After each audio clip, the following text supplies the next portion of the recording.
మన దేశంలో ప్రభుత్వ సేవలు ఎలా ఉంటాయో మనకు తెలిసిందే. విపరీతమైన లంచాలు ఒకవైపు, ఇక ఆ తర్వాత పౌర సేవల్లో నిర్లక్ష్యం. ఈ సోమరితనాన్ని కొలవడానికి ఐన్స్టీన్ మళ్లీ పుట్టి కొత్త యంత్రం కనిపెట్టాల్సిందే. అంత బరితెగింపు. అలా అని అందరూ చెడ్డవాళ్ళుండరు, అంతా నీచులు అయితే వ్యవస్థ నడవదు కదా. కొంతైనా ఎక్కడో ఓ చోట మంచి వాళ్ళు ఉన్నారు, వారి కారణంగానే వ్యవస్థ నడుస్తుంది.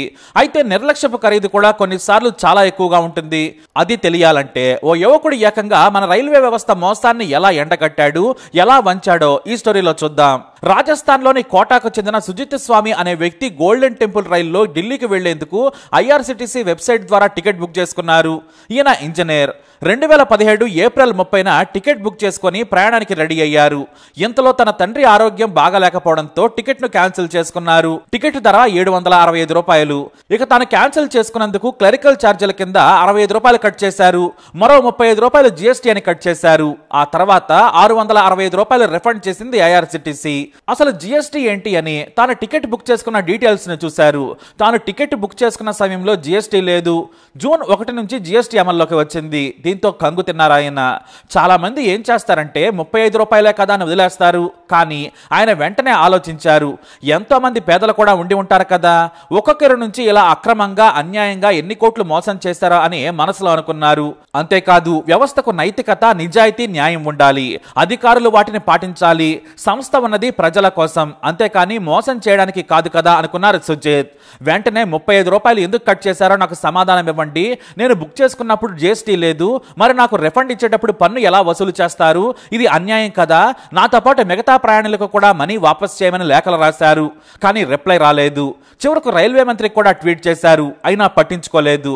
దీంతో ఆయన సోషల్ మీడియాలో మంత్రులు, ఐఆర్సిటిసి, రైల్వే సంస్థ అధికారులు, అకౌంట్స్ ని అందరినీ కూడా ట్యాగ్ చేసి పదే పోస్టులు పెట్టారు. దీంతో జనం స్పందించారు. చాలా మంది లైకులు కొట్టి మరీ రీపోస్టులు చేశారు.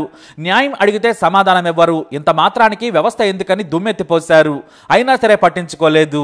చివరకు సమాచార హక్కు చట్టం కింద తనకు రిప్లై ఇవ్వాలని కోరినా కూడా ఒక్క అధికారి కూడా పట్టించుకోలేదు. సరికదా, ఆ దరఖాస్తులన్నీ కూడా చెత్తకొప్పలా వేశారు. దాదాపు 51 దరఖాస్తులు చేసుకున్నారు ఆయన. ఇదే విషయాన్ని చెబుతూ ఫేస్బుక్ లో, ట్విట్టర్ లో పోస్టులు పెట్టగా చివరకు రైల్వే శాఖ దిగొచ్చింది. ఎందుకంటే ఆయన పోరాటాన్ని ఆపలేదు. తన పోరాటంలో న్యాయం ఉంది. ఇక రైల్వే సంస్థకి ప్రెజర్ ఎక్కువైపోయింది. ఏం చేయాలో తోచలేదు. దీనికి సమాధానం చెప్పాలని ప్రజలు కూడా కోరడంతో చేసేది లేక ఒక ప్రకటన విడుదల చేసింది రైల్వే శాఖ. మేము జీఎస్టీ అమలుకు రాకముందు రద్దు చేసుకున్న టికెట్ల మీద పన్ను కట్ చేసి రిఫండ్ చేస్తాము, వాటిని తిరిగి చెల్లిస్తాము. కానీ ఆ తర్వాత టికెట్ తీసుకుని జీఎస్టీ కట్టైన వాటికి మాత్రం పన్నుతో పాటు కట్ చేసి రిఫండ్ చేస్తామని తెలిపింది. ఆ వెంటనే సుజిత్ స్వామికి 35 రూపాయలు వెనక్కి వేశారు. అంతేకాదు తనతో పాటు లక్షల మంది ప్రయాణికులకు కూడా ఆయన న్యాయం చేశారు.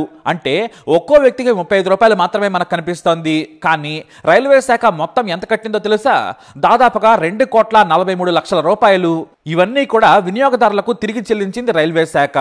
ఇదంతా కూడా సుజిత్ స్వామి కారణంగానే.